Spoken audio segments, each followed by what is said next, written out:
Noodle and you're back on my channel, Noodle Sound. Thank you for joining me for another week. This is a special video today. I'll be doing question and answers. I actually put out a question poll kind of thing over on my Instagram, asking people what their questions were about sound engineering and anything related to do with tech. So here we go with the first question. Oh, by the way, if you see me looking down here, I'm just looking at my laptop for the questions. Okay, so let's get into it. First question from Mark Kovic 18. He says, how long will it take you to become a sound engineer? I mean, I'm still learning and I'm still in the process. I'm still on my journey.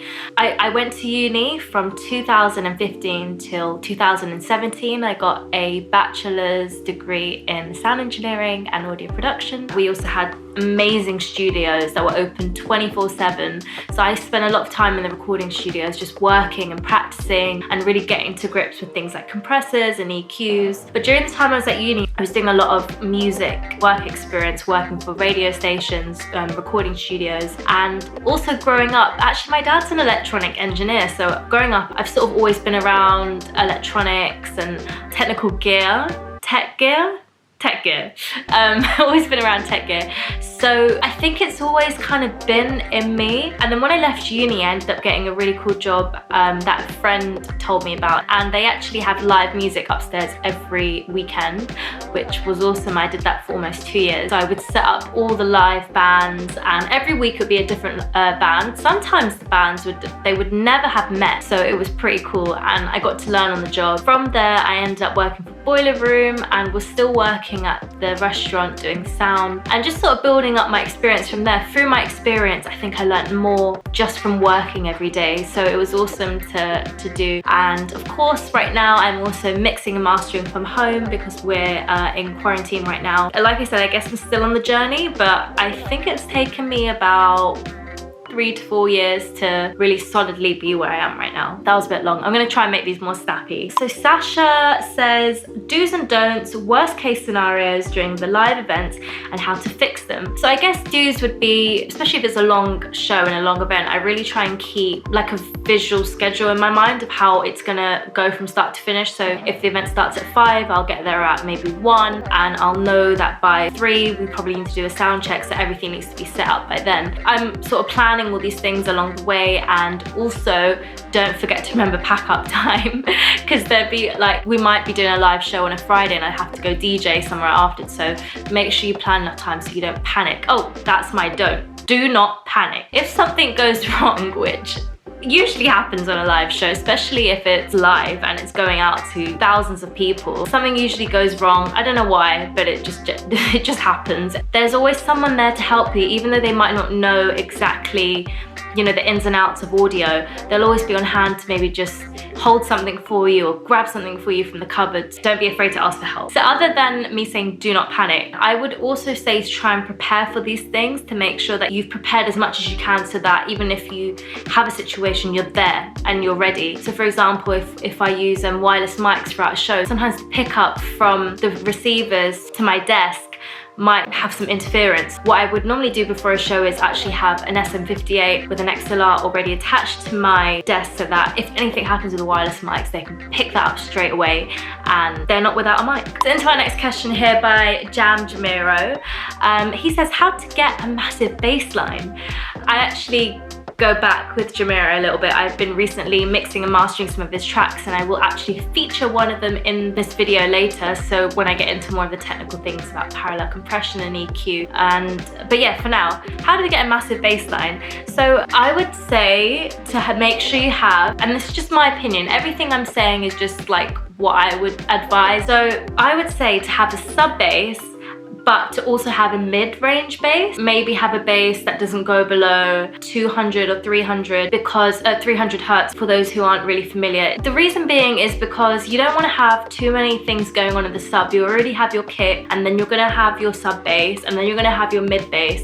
So for me, I feel like when you have too much sub bass, you don't actually get to hear it too much in the mix. You'll probably just feel it more, and it honestly depends what kind of vibe you're going for. If it's house, or maybe if it's dubstep, or, you know, it really just depends what the genre is. If it's something a bit more housey, then I'd say yes, definitely have a mid-range bass as well as a sub. I would suggest rolling off on the kick anything below 30, just because, or maybe even a bit less, maybe around 20, just because it's more rumble and you want to allow your bass line to have a bit more breath. Also sidechain your bass to your kick, which I'm going to show you an example of later. Oh, thanks Gabriella. I actually had to translate this, so translation is here. Ah, limited time. That's nice, thanks. I actually post new videos every Monday, so check them out. Cool. Yes, we need good vibes. On to the next question that I'm going to go into detail about is by goldtooth_93. Thank you for your question. Question is, mixing vocals, the whole thing, I can never get it right. Now, I totally get it. It honestly is. I mean, if you think about it, when you listen to a song, that's the first thing you're going to hear if there's vocals in it, and to be honest, the majority of people probably will only sort of latch onto that in their hearing, so it is very important to get that right. For me, I've been lucky enough to work with a lot of vocals, so it kind of is my favorite thing to do. I actually have 3 vocal questions, so I'm going to read the next 2, and I'm kind of going to answer this question for all 3 of them with also screen recording over on Pro Tools and Logic. So Adam Cox DJ says, how to EQ vocals and bass. Angus Catapan says, favorite go-to vocal chain. Let's start with the vocal chain. I usually use the FabFilter Q3. I feel like that's an amazing EQ. You can visualize it, you can hone in on frequencies and just hear them individually so you know exactly what you're cutting or boosting. I think Logic has its own EQ where it's very similar, but I feel like the sound that's actually produced from this EQ is really cool. I then usually use an SSL G Compressor. I actually have the UAD interface, so the SSL G Compressor that I use is a plugin that comes with that. That's one that I really love because it gives it a lot of warmth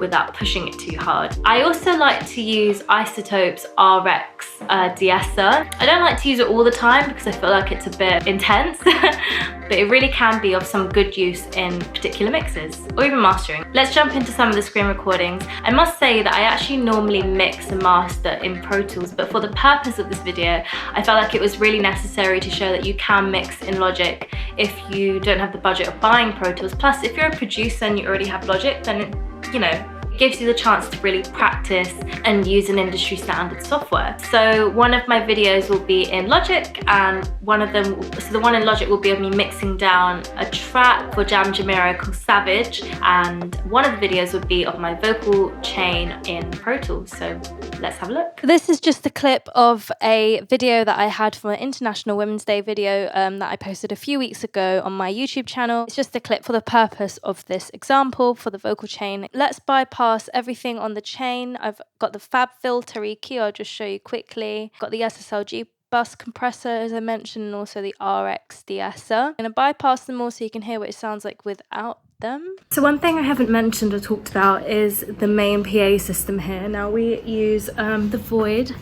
sound system, and I'm going to flip the camera around.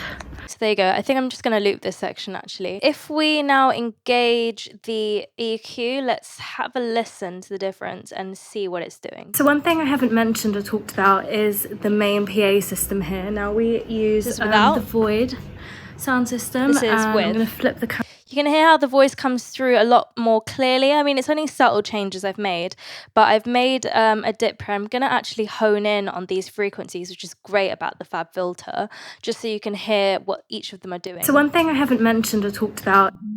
So this is where the boominess is, which I've taken out. The Void sound system. This is more of the boxiness. And at this point, you probably won't be able to hear too much if you're listening on your laptop speakers or on a phone. If you've got some really cool speakers, maybe. But I've taken all this rumble out because when I actually mix it down, it will just be additional frequencies that I do not need. Let's move on to the G B Compressor by SSL. I've now engaged the compressor. Let's have a listen. So one thing I haven't mentioned or talked about is the main PA system here. Now we use the Void sound system, and I'm going to flip the camera around. I've got one there, one there. So you can hear how the compressor is really, I mean, it's quite intense. We could see how quickly the meter was moving up and down, but I did really want to give it that warmth, and that's why I love the SSL G Compressor. And then I also use the RX de-esser by Isotope, so that right now we have all of the other all of the vocal chain running. So one thing I haven't mentioned or talked about is the main PA system here. Now we use the Void sound system, and so one thing I haven't mentioned or talked about is the main PA system here. Notice the S's and T's. The Void sound system, and I'm going to flip the camera around. So one thing I haven't mentioned or talked about is notice how the really harshness isn't too strong once I engage the de-esser. Now with this de-esser, you can see on the left here there's a threshold. This is the cutoff frequency. So I've manipulated it so that the de-esser starts to kick in from frequencies above 5.2 kilohertz, and also this is the threshold at which I've decided for it to start. So one thing I haven't mentioned or talked about is the main PA system here. That is too much. Use the void sound system, and I'm going to flip the camera around. That's about enough. Again, quite subtle changes, but if it's too intense, it can maybe make the person sound like they have a bit of a lisp. So be careful and be very subtle with these changes. I hope that was helpful. Let's jump into some more questions. Shanna Lamy says, hi Noodle, hey. Ace Q10 says, how to properly sidechain without drowning everything out. Great question. Now, I must say that it really depends on what your purpose of sidechaining is. Some people, like one of my favorite producers, Kate Trinada, in his more old records, used really harsh, heavy sidechaining. But that's because he wanted people to hear that, and it was the style of the music. But people can also use sidechaining for creating space and depth within a mix. Let's jump into a screen recording of where I've used sidechaining for the bass and the kick, creating depth and space. So just make sure that you assign a bus so that you can control the send, making sure that you don't sidechain the signal too much. I'm going to show you this example here from Jamiro's track called Savage. I have sidechain the bass and the kick. So what I've done is I've put the compressor on the bass. I don't actually usually like using this Logic compressor sidechain because I feel like it's just a bit too much. But in this case, I only used a tiny bit of it. There are better sidechains out there. For example, FabFilter has a really cool compressor with a sidechain. But let's just look at this one here. So I've added the compressor to both basses. You could do this under a separate bus if you want, but there's only two, so I've done it that way. I've then sent the kick. Oh, before I mention that, I actually created a ghost kick, which from the example you can see, I have basically duplicated the kick onto a ghost sidechain. I've set it as a no output because I don't need that kick doubled, but I just want the bass to read this ghost kick here. Then I've sent that to bus 5, and the most important thing here is that I'm able to send the amount of sidechain I really want the bass to have. And that's it really. Let's have a listen.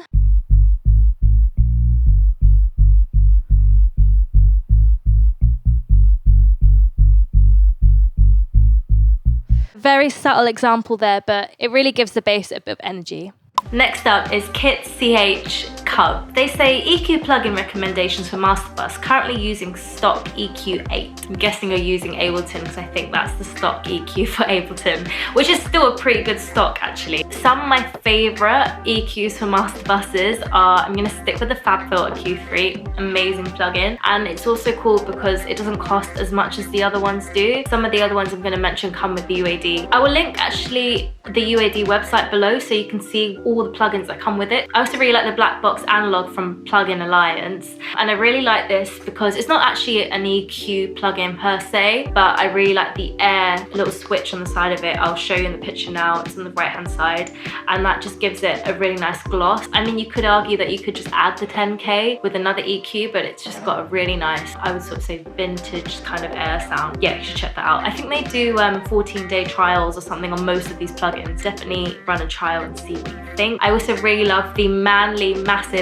passive, wow, what a name. Honestly, it literally has changed my mixes to like insane places. I'm gonna show you a screen recording after I've mentioned all these plugins just so you can see the difference between when I use the Manley and when I don't use the Manley. So what I've done is I have boosted at 47 just to give it a bit more.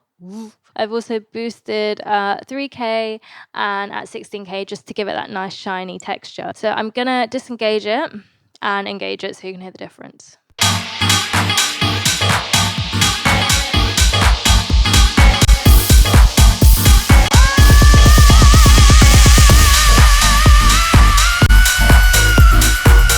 So as you can hear, it gives it that really nice hi-fi sound. I love the Manley and I always put it on my master bus. Next up is Producer Manj. He says, how do you find the right balance across the frequency spectrum? I've actually used a really cool plugin by Mastering the Mix called Reference. I don't actually have it. I used it on a trial for about a month, I think. It was really cool because you can just basically, if you're mixing a record, you should always have a reference that you're kind of listening to see the vibe, and you can drop that in, and then you can kind of like A and B within the plugin, and it will show you the frequencies that are hitting in your reference and the frequencies that are hitting in your track. Mark Corona Momentum says, hi Noodle, and so does Jamar Kersey. I hope I'm saying these names properly. Comrade Massey, hey Massey. He says, are pot guards necessary if a mic already has the foam cover? Let's get into some terms. Foam cover, as Massey says, is actually called the windscreen, and I actually have one here. This mic isn't amazing, to be honest, but this is what you call a windscreen. It just simply comes off like this. You put it straight back on the mic. What Massey's asking is, do we need an extra pop filter in front of a mic if we already have that on? Now, I've seen some people actually do this because I guess it gives a bit more extra protection against the plosives, and plosives are they're the P's that come out when people talk. And then really what that's doing is protecting the microphone also from spit, which most people don't really talk about. And it also, I think, depends on what you're using it for. If you're using the microphone for film, for example, you're shooting on site, then you're probably not gonna want this massive pop shield out. You'll probably just use a windscreen. What do you think the best plugin is for sidechaining? I actually really love the Pro Tools compressor. I feel like that sidechain from that compressor sounds really cool. It allows the sidechain to really come through. But for those of you who don't have Pro Tools, FabFilter has its own compressor and has a sidechain within that, so that's cool. Do you use parallel compression? I've heard of it, but never really done it or understand. This is something that took me a really long time to get my head around when I learned about it at uni. But in the most simplest form, parallel compression can also be known as New York compression. What I normally use parallel compression for is on drums, but I guess you could also use it on vocals or bass or anything. So if you add parallel compression to your drums, you essentially are adding dynamics without crushing those original dynamics, because I guess if you think about it, you are kind of doubling it up. But if you heavily compress on the channel that you have parallel compression on, you're still retaining some of the elements. So parallel compression works by mixing a dry signal, unprocessed, with a processed, heavily compressed signal. So as you can see from all my red channels, I've sent the majority of them to bus 2, which is over here at the end in yellow. However, I have another channel right next to it which is called the parallel compression, and really what I've done here is sent a bus from the drums bus to the parallel compression bus, and I've put my favorite compressor on here. The whole point of really having this separate channel here is so that when you add the compressor on, you really push it to the max. You want it to do the hardest level of compression. Let's have a listen to what this is doing. If I put them with, what's also important putting it on a separate channel like this is that you're able to control the, I'm going to just take it all the way down to the bottom to show you what I mean. You can see the parallel compression kicking in. I'm going to just do something really obvious here so you can hear it.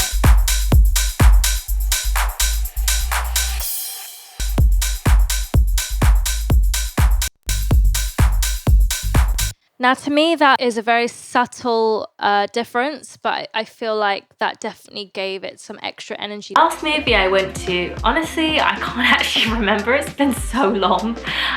Yeah, I've been watching all the Harry Potters back to back over on my sofa at home. Don't know if that counts. Thank you so much to all of you for your questions. Honestly, they were really cool questions. And I guess when you're doing it every day, you're not really thinking about the ins and outs. So yeah, it was really cool to sort of reflect on the past projects as well. Be sure to keep sending me questions. I'll be more than happy to answer them and give advice. But what would be really cool is if you could like this video. You know what, I might actually do a thing where if you comment a question below, I'll include it in my next video. Let's do that. Comment below and I will answer it in the next video. And also don't forget to subscribe too. Thank you so much. You've been watching myself, Noodle. And I'll be back with another video next week.